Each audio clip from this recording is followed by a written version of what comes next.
Hey everyone, and welcome to another edition of Burton Borders. And as I've been saying in previous videos, patience is what was required, because you know what? Good things come to those that wait. So Koulibaly and Sterling due to be announced at some point this week. Welcome to the Burton Borders.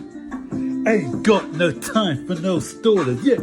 We are the risers, we're not the fallers. Our channel is growing wider and taller. Yeah, we're here to give you the news about your dear beloved Blues, yeah. So if you like this YouTube channel, like, subscribe and turn on that bell. Yeah.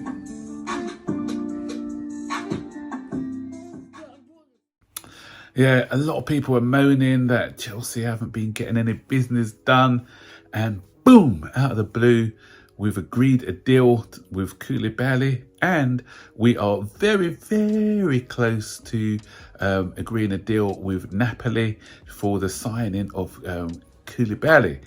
I'm not going to jump the gun.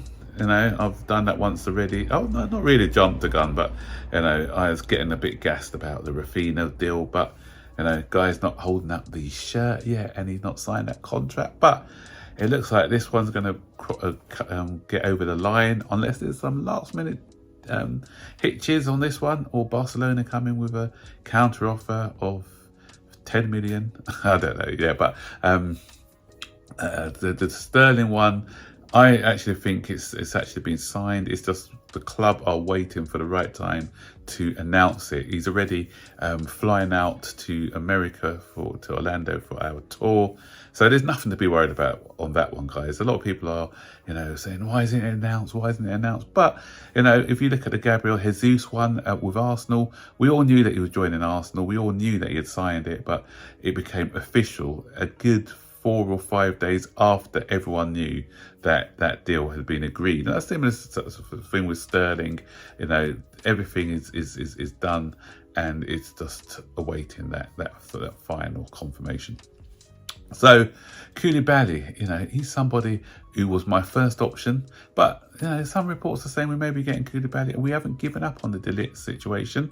So you know, both of them would be good, you know. But I did a comparison video over with Koulibaly and De Ligt. So if you want to watch that one, I'll stick it into the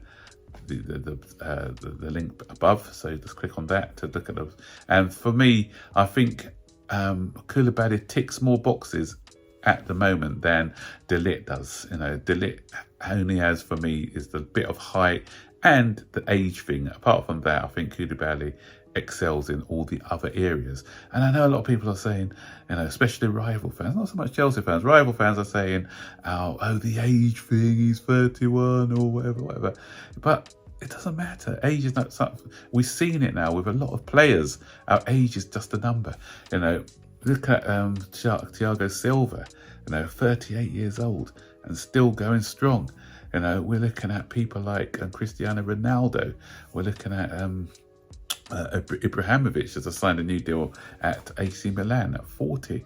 So these guys, you know, they're not like footballers in the old days who didn't look after their body, used to after a match go out and have a pint of beer and junk food and all sorts. You know, people are looking after their body a bit more. There's a more longevity in the sport now. So, you know, he can go on for a good 3 or 4 years. He doesn't get injured a lot neither. So this guy hasn't been riddled with injury problems in the past. So this guy's a fit guy. So he's, you know, and defenders now, you know, look at Van Dijk, isn't he 30 now? And Rudiger was 29. So, you know, 2 years differential in age group for Rudiger, and people were, or no, moaning when he left. But this guy, you know, he's got experience and he's got know-how. And you know, although he's fairly quick, but he's good at he's very good at reading the game as well. So if you sort of notice with Silva, you know, although his pace has gone, but because he reads the game and he's one step ahead in his mind, he doesn't need to be as quick as some of the attacking players. So for me, this is a smart buy.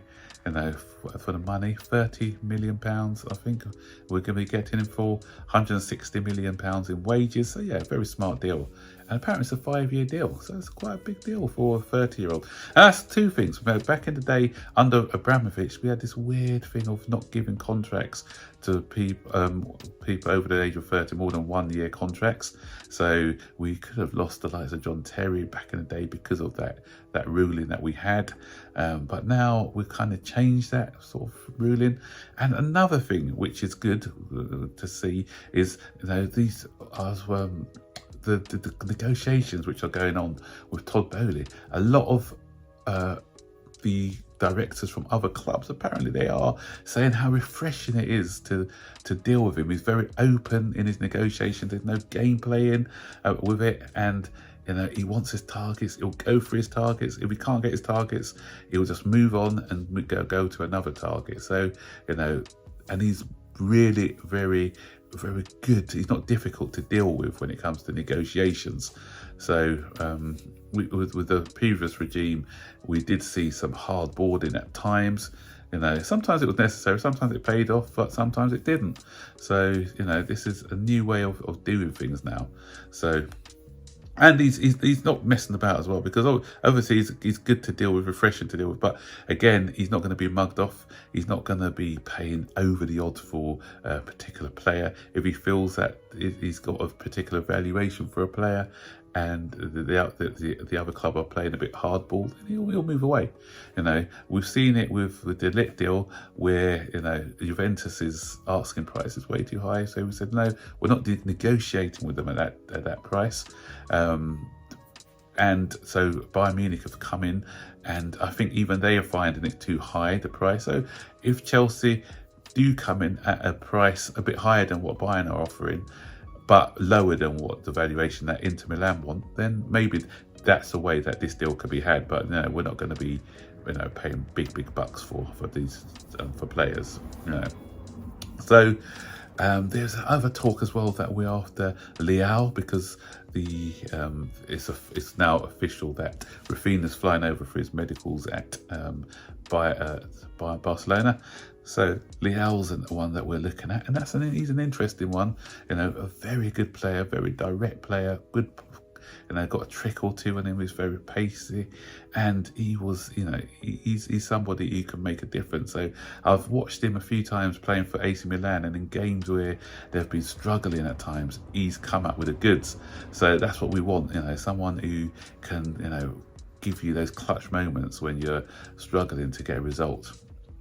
And he's still young, and he's